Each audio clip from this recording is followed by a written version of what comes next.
Okay, so are you ready for a deep dive?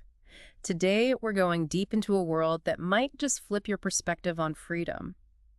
We're diving into the Global Sovereign's Handbook, and this book, it's not afraid to make some bold claims about power structures, hidden ones at that, and how we can break free. The thing I find really interesting about this handbook is it makes you question, like really question, those systems we deal with every day. It suggests that things we just accept, things like owning a car or even just watching the news, could actually be working against our own individual sovereignty. It really makes you stop and think, doesn't it? Like, how much control do we actually have over our own lives when you really get down to it? Exactly. And the handbook uses this great example. Well, it's about motor vehicles, and Mhm. it claims that legally speaking, most of us, we're basically just renting our cars, renting them from the government. Hold on, renting. I mean, that sounds a little out there, doesn't it? Right. It does sound kind of crazy, but they use this example to show how even simple regulations, those everyday regulations we all know, needing a license, registration, all that, that those can be seen as chipping away at individual freedom. They argue that these rules, which were meant for commercial vehicles, they were meant for big trucking companies and stuff, have been applied to everyone. And that gives the state, gives the government, a lot of power over something as basic as driving. So they're saying those regulations are like a small example, like a microcosm of a much larger system of control. It's a pretty interesting thought. It is, Wow. and they connect this to things like the media, the mainstream media, and political correctness, which is really interesting. The idea is that these are tools, and they're used to shape, to manipulate public opinion, Hmm. and to make people less likely to question what's going on. Yeah, I noticed that this handbook, it does not hold back at all when it comes to political correctness. It straight up calls it mind control, claiming it's used to silence anyone who dares to think differently. Have you noticed that? And they tie that in to how the media operates, saying that the media focuses on these huge sensationalized stories, right? And that it keeps us distracted from the things that really matter, from the issues that actually impact our lives. Remember like the O.J. Simpson trial or the Clinton scandals? Those blew up in the media. The handbook's point is that these big media moments keep us busy, keep the public occupied with his big show, while other stuff, important stuff, gets ignored. So we're being purposely distracted. That's a little unsettling when you think about it. But this is where it gets a little strange, right? Because the book dives into some pretty controversial stuff when it starts talking about the Illuminati and the Freemasons, these shadowy groups we hear about. Yeah, this is definitely where things get a little, I don't know, shaky maybe.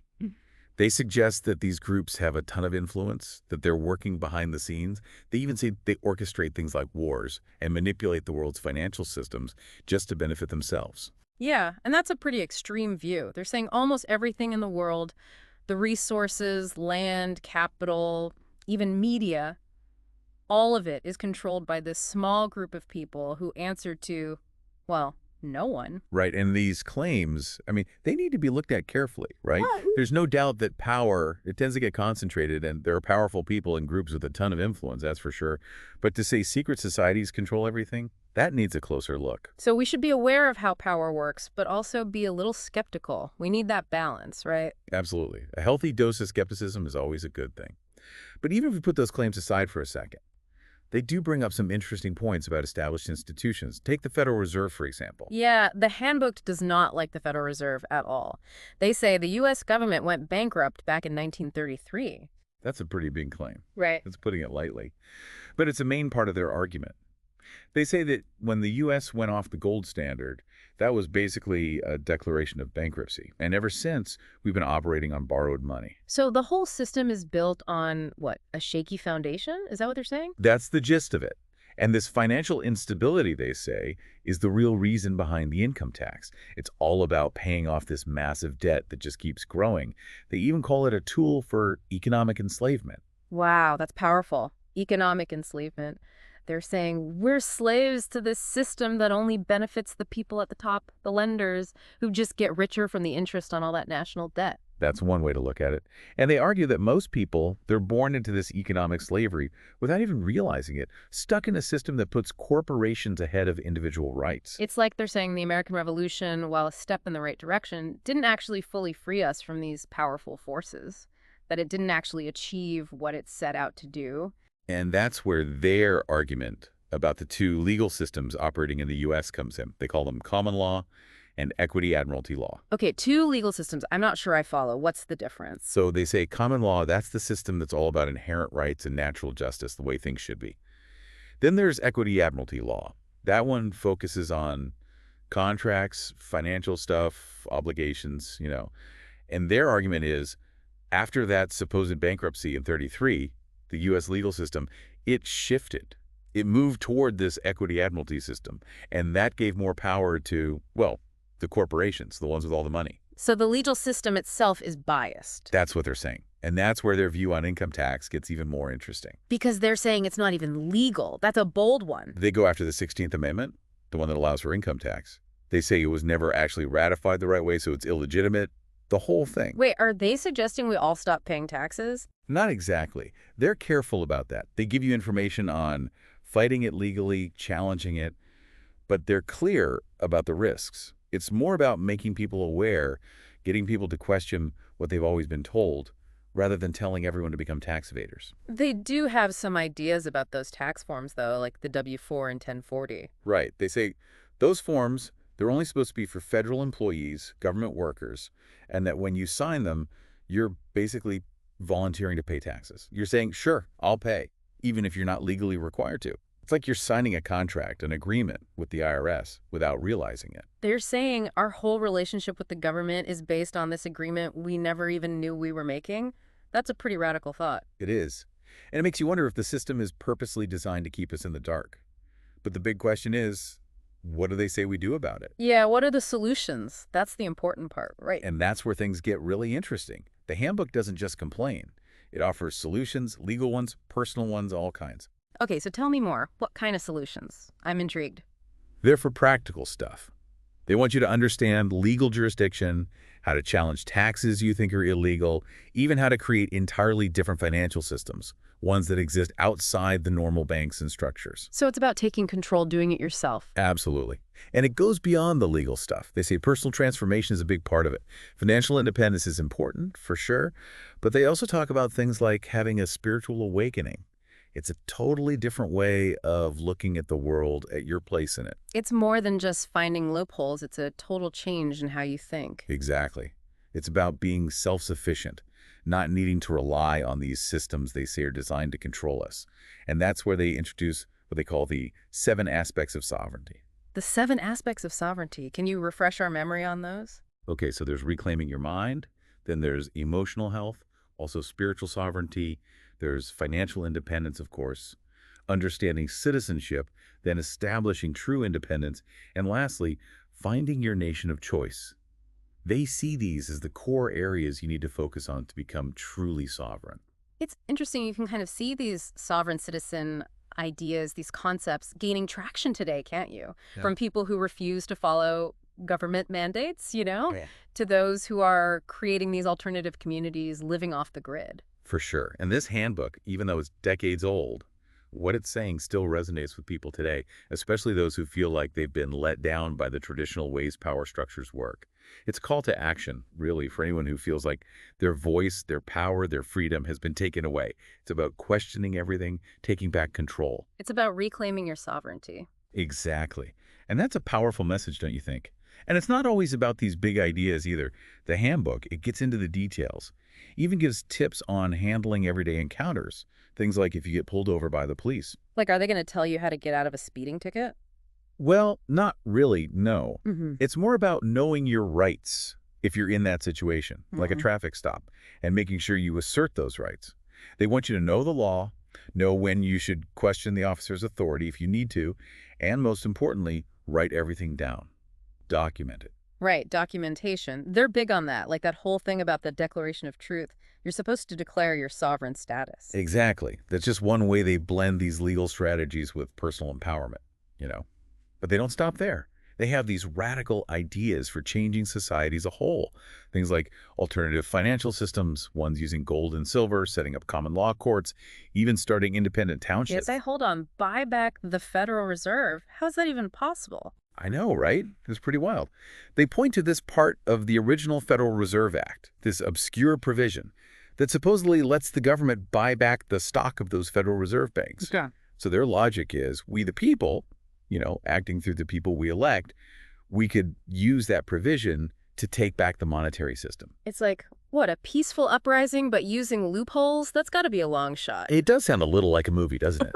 Whether it would actually work, that's another question. Yeah. But it shows this bigger idea in the handbook, which is that the U.S. government has been losing power little by little to, well, shadowy forces throughout history. And they talk about things like the Civil War, the 14th Amendment as these turning points in that power grab. Exactly. They say the 14th Amendment, which was supposed to be about protecting the rights of freed slaves, it was actually a sneaky way to make all citizens responsible for the national debt. Okay, now that sounds like, I don't know, a conspiracy theory maybe? How do they even connect those two things? So they claim that before the 14th Amendment, there weren't U.S. citizens, the way we think of it. People were citizens of their own states, primarily.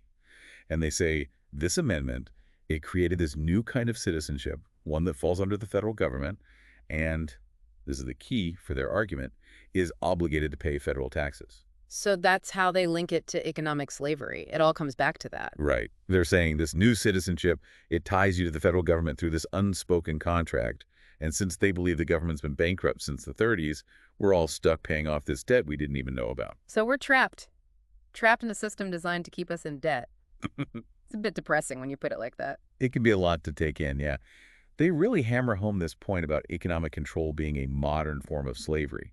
And they're always comparing it to this idea of true sovereignty they say people had as state citizens, back before the Civil War. They even talk about this thing called the Titles of Nobility Amendment, saying it was ratified but never recognized. What's that all about? Yeah, that's where they really get into these obscure details of history. So they say there was this proposed amendment to the Constitution, the Titles of Nobility Amendment, and they say it was ratified, it went through, but then it got buried because it would have stopped anyone with the title of nobility from holding office. Hold on. So they're saying judges and lawyers with their esquire titles, they shouldn't be allowed to hold office. That's what they're claiming. They say this amendment, if it had been recognized, it would totally change how power works in the U.S. It would have stopped the people who benefit from the current system from actually being in charge. That's a bold claim. I mean, an amendment being ratified and then just disappearing, that doesn't seem possible. It's definitely a tough one to believe, that's for sure. But even if that specific thing about the amendment is a stretch, they raise a good point about how power can be gathered up, consolidated, and protected, and how it's often done in ways that people don't see. So it's about questioning the whole system, not just specific laws or rules. Exactly. And with that in mind, they present a ton of practical solutions for people who want to navigate this system and get their sovereignty back. They're all about understanding things like the Uniform Commercial Code, which most people have never even heard of, using trust to protect your assets, and, like we were talking about earlier, knowing how to assert your rights if you're ever stopped by the police. They even suggest starting your own common law courts. But is that even legal? That's a tough one. Their argument is that these common law courts, they base their decisions on natural law, inherent rights. They say that's a more legitimate kind of justice than what we have now, the statutory court system, which they say is rigged against the average person. So they want to create a separate system. Sort of. They want people to learn about common law and think about forming these courts to deal with problems and disagreements. It's about taking control of the legal process. It's amazing how they mix these legal strategies with personal growth and community building, all as a path to freedom. It's a really interesting mix. They get that real change needs both individual action and working together. Knowing your rights isn't enough. You got to be willing to use them, to actually do something, and work with others to build systems that respect those rights. So they want to start from scratch, build a new system based on respecting individual sovereignty. Exactly. The handbook, it's like a blueprint for taking your life back, for building a society where freedom isn't just an idea, but something real, something you live. They want people to take responsibility for their own lives and create a world where everyone respects sovereignty. They imagine a future where people aren't controlled by some big central authority, but are free to live according to their own values, their own principles. But they're not naive about it, are they? They know there will be challenges. They even say people might fight back against this, that you might be persecuted for it. Oh, absolutely. They're upfront about that. They say you might get called an extremist, anti-government, even dangerous. But they also say you got to stick to your beliefs. Be strong when things get tough, and never stop fighting for your freedom, even if it means being different, being the odd one out. It's interesting that they go into these historical events they say were planned, like orchestrated, to take away freedom and give more power to the few, events like World War I and World War Right. II. They argue that these wars, even though they're often presented as these necessary things, the good guys versus the bad guys, they were actually manipulated by the powerful to get what they wanted. And it was the everyday people who suffered, who paid the price, while the powerful got richer. They even question the official stories about things like the Vietnam War, JFK's assassination, even the Oklahoma City bombing. They suggest there's more to the story than we've been told, that we don't have all the facts. Yeah, and it's important to remember that these are just claims. They're contested. A lot of people disagree. You got to be careful with them. Think critically. The handbook is definitely presenting a different interpretation of history, and it's always good to question the official story. But it's just as important to look at the evidence, to be careful and not jump to conclusions. It's like that saying, history is written by the winners. Exactly. They want you to dig deeper, to look at things from different angles, and ultimately decide for yourself what you believe about these events that have shaped our world. They also spend a lot of time on these global organizations that are so powerful now, things like the United Nations, the World Bank, the IMF. They're suggesting that these groups are actually working to undermine national sovereignty, to centralize power on a global scale. They're very suspicious of these big organizations.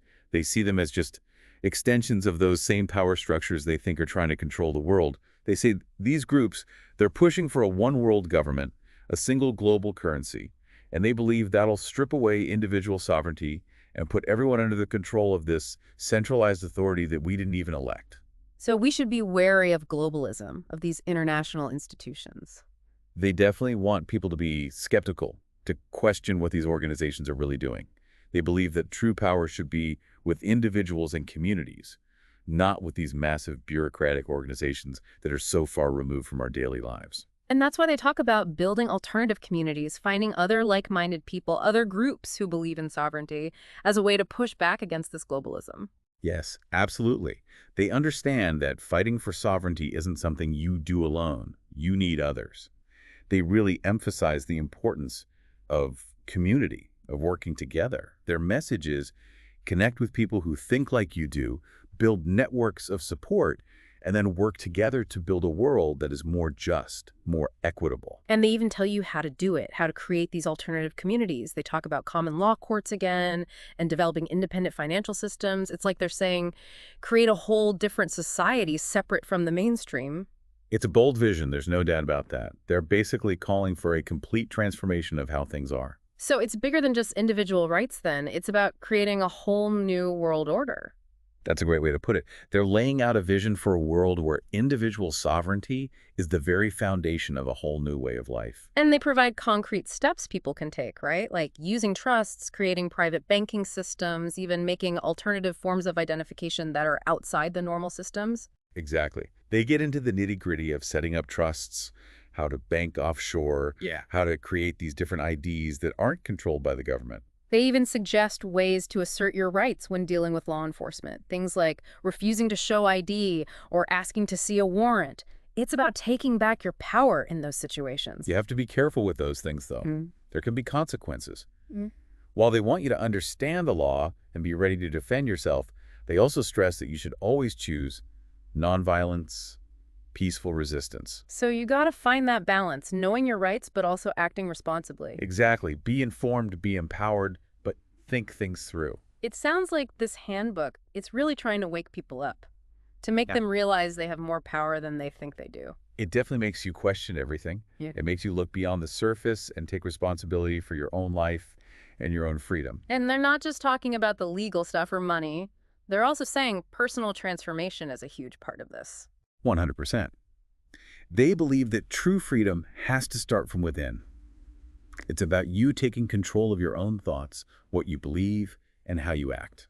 Right, like what we were talking about before, achieving emotional health, finding balance, having that spiritual sovereignty, and getting rid of what they call that mental slavery. It's all about recognizing that true freedom starts with you. It's about breaking free from all those beliefs that hold you back and embracing the power you have inside. And they actually give you techniques to do this, right? Things like meditation, affirmations, even studying different philosophies. It's a very well-rounded approach. It is. It's about finding what works for you on your own journey to sovereignty. So it's not just about changing the world, it's about changing yourself. They Definitely agree with that. They believe that true freedom is an inside job. It's about taking responsibility for your own life, your thoughts, your beliefs, the choices you make. It's about being the one in control of your own destiny. It sounds less like a handbook and more like a guide to personal liberation. That's a great way to describe it. It's like a call to action for people to wake up, realize how powerful they really are, and take back their sovereignty. It's about creating a world that actually reflects the values and principles you believe in. And this is where they bring back those 7 aspects of sovereignty we talked about before. You got it. They see these 7 things as absolutely essential for achieving true sovereignty: reclaiming your mind, finding emotional health and balance, spiritual sovereignty, being financially independent, understanding how citizenship really works, establishing true independence, and then finding your nation of choice. Can you go over those again? Remind us what each one means. Sure. So it all starts with reclaiming your mind. This is about questioning everything you've always been told, really examining your beliefs, and breaking free from those thought patterns that hold you back. It's about escaping the way the mainstream wants you to think. It's about thinking for yourself, making up your own mind. That's it. Then there's emotional health and balance. This is about taking care of yourself emotionally, learning how to manage your emotions, and cultivating a sense of inner peace. It's about being centered, even when life gets chaotic. And then spiritual sovereignty, what does that mean? Right. Spiritual sovereignty is about connecting with your own inner wisdom, figuring out what your purpose is, and living a life that lines up with your values. It's about being in charge of your own spiritual journey, not following someone else's path. The fourth one was financial independence, right? Right. And this is huge for them. It's about taking control of your finances, not being dependent on a job, creating multiple ways to generate income, and freeing yourself from being reliant on the system. It's about building a solid foundation financially, one that supports the life you want, the sovereign life. And the fifth one, understanding citizenship. Yes. It's about knowing your rights, understanding the legal system inside and out, and standing up for your sovereignty within that existing framework. It's about being smart, not just blindly following the rules. And what about establishing true independence? That's number 6. This is where you create a life that's self-sufficient, resilient, a life where you're not so reliant on all these external systems and institutions that may not have your best interest at heart. It's about becoming more self-reliant in every aspect of your life, not just relying on others to take care of you. And lastly, finding your nation of choice. Yes. And this one, it doesn't always mean packing your bags and moving to a different country. It's more about creating a life that truly aligns with your values and principles.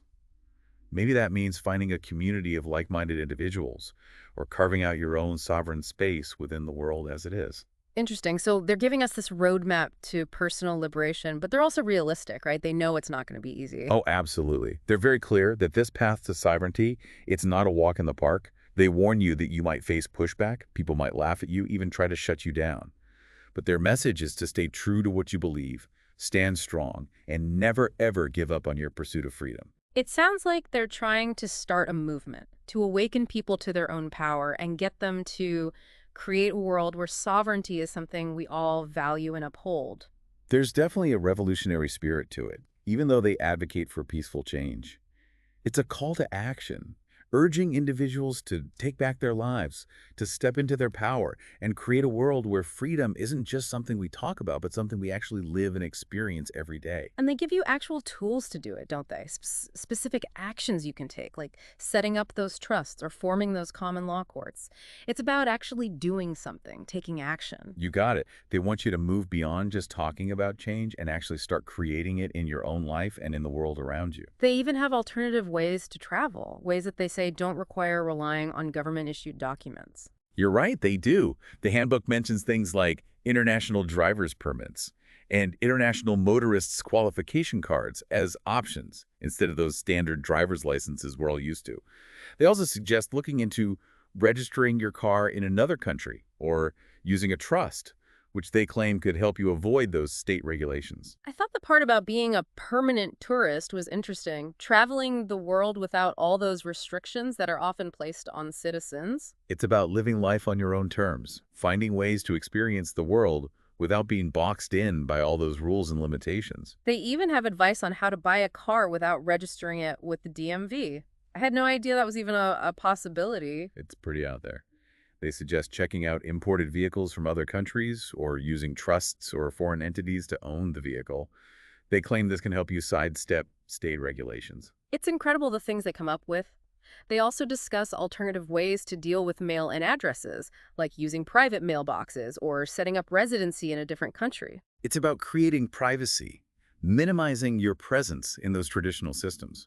It's about flying under the radar if that's what you're going for. They even have suggestions for challenging voter registration requirements.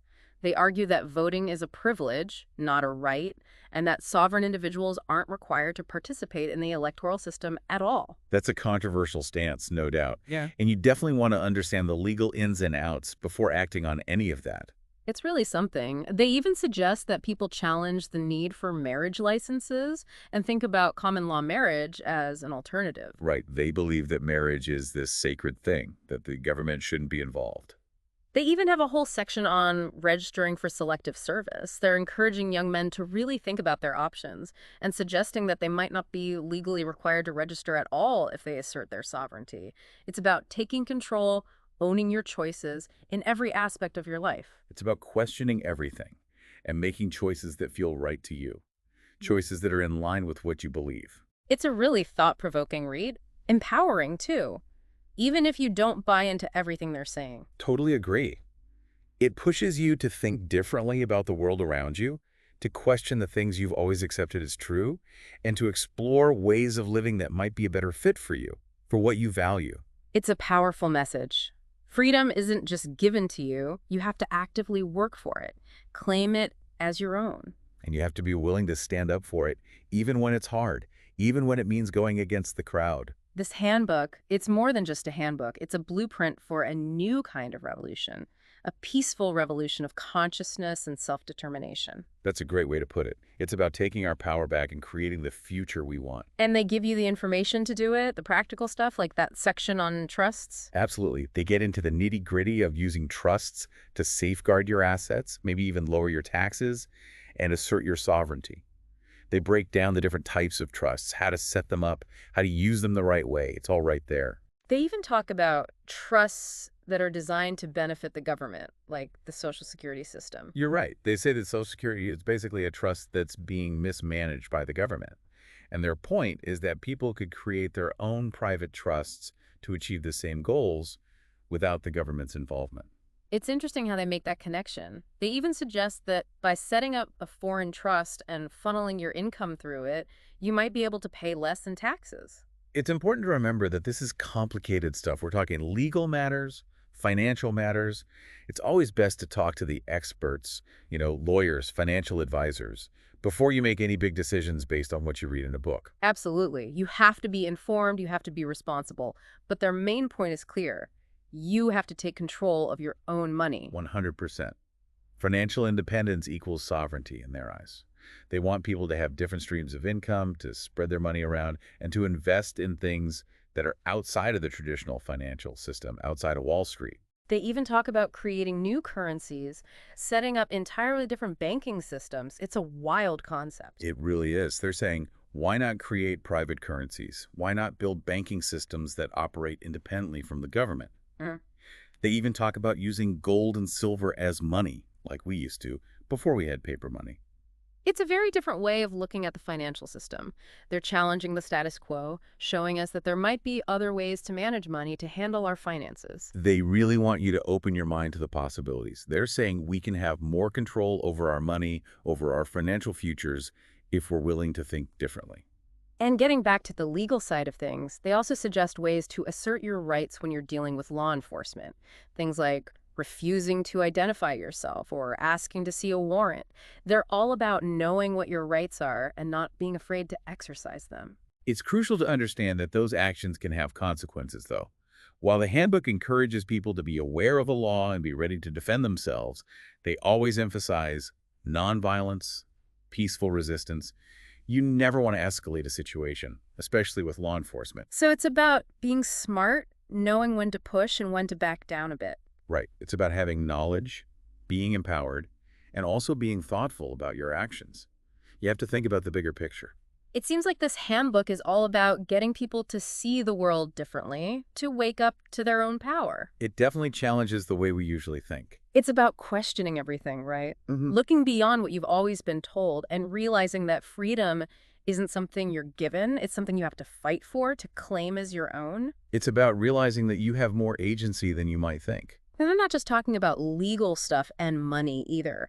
They're also saying that personal transformation is a huge part of this process. Absolutely. Real freedom starts from within. It starts with you taking control of your own mind, your own belief, your own actions. Right. They talk about emotional health, finding balance, that spiritual sovereignty, and breaking free from that mental slavery we talked about. They're saying that true freedom is an inside job. It's about taking full responsibility for your life, your thoughts, beliefs, the choices you make. It's about becoming the master of your own destiny, not letting others control you. So this isn't just a legal handbook or some political statement. It's more like a guide to finding true freedom, to liberating yourself. I think that's a great way to describe it. It's a call to action for people to wake up, to realize how powerful they are, and create a world that's based on the values and principles they believe in. And they don't just leave you hanging. They get into specifics, even practical things like how to travel without relying on documents from the government. Exactly. They talk about international driver's permits, those international motorists qualification cards, as options instead of those regular driver's licenses. They suggest maybe you register your vehicle in another country or use a trust to get around those state regulations. I loved that idea of being a permanent tourist. It's about seeing the world, experiencing it, without being held back by all those rules and regulations that most people just accept as normal. It's about breaking free from the mold, living life on your own terms. And that part about buying a car without registering it with the DMV, they really get creative. It's thinking outside the box for sure. Hmm. They talk about looking into imported vehicles or using trusts or foreign entities to hold the ownership, basically to work around those regulations. They think of everything. And they have other ideas too, like how to manage your mail without using a traditional address, using private boxes, even setting up some kind of residency in a different country. They're all about creating privacy, minimizing your footprint in those traditional systems. They even talk about challenging voter registration, saying that voting isn't a right, it's a privilege, and that people who believe in sovereignty aren't obligated to vote if they don't want to. It's a controversial idea, for sure. Yeah. It's important to understand the legal side of things before you act on something like that. They're full of surprises. They even suggest that maybe you don't need a marriage license, that you could have a common law marriage instead. They believe that marriage is a sacred bond, that the government shouldn't be involved.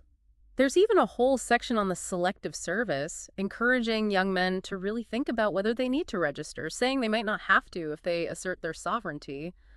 It's about taking responsibility for your own choices, every choice, big and small. It all comes down to living in alignment with your values and beliefs. It's about being true to yourself. It's an incredible read. Even if you don't agree with everything they say, it gets you thinking. And that's powerful. I agree. It challenges you to look at the world differently, to question your assumptions, to consider other ways of living. It reminds you that nobody just hands you freedom. It's something you have to fight for. You have to actively claim it as your own. And sometimes you have to fight for it peacefully, legally, to protect it. This handbook, it's like a blueprint for change. It's a call to action. It's about creating a different future, a better future, where individual sovereignty is respected and protected. And they give you the tools to do it, both individually and by working together. They want to empower people to create a future where everyone is truly free. This handbook takes you on a wild ride, doesn't it? Now they're talking about creating your own country. They even mention places like the Republic of Texas, the Kingdom of Hawaii, even Indian reservations. That's where they really go off the map for a lot of people. They're saying you can reclaim your sovereignty by creating a whole new nation. They talk about groups who have tried, like the Republic of Texas, which declared independence back in '96. That's wild. It sounds like something out of a history book.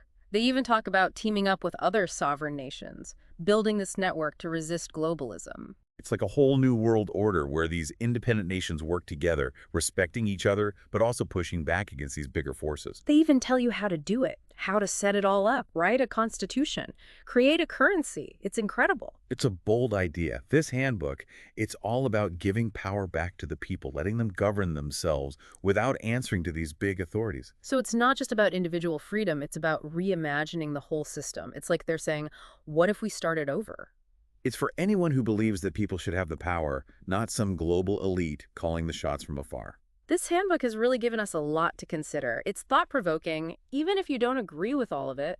Definitely. It makes you question, to really think for yourself and to consider different ways of living, different ways of organizing ourselves. It reminds you that freedom is precious. It's not a guarantee. It's something you have to fight for, to claim as your own. And sometimes you have to defend it peacefully and legally. So for you listening, after this deep dive, after going through all of this, what's the most important thing to take away?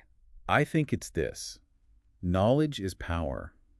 Whether you agree with this book or not, it should make you want to learn more, to do your own research, to make up your own mind. Don't just accept what you're told. It's about being informed, being empowered. It's about realizing you have a voice, you have power, and you can make a difference. Absolutely.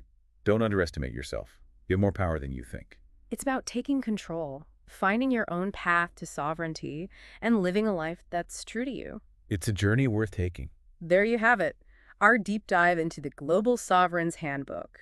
It's a book that challenges us to question everything, to take back our power, and to imagine a world where sovereignty is more than just an idea, it's a way of life. So the question is, what will you do? What will you do with this knowledge?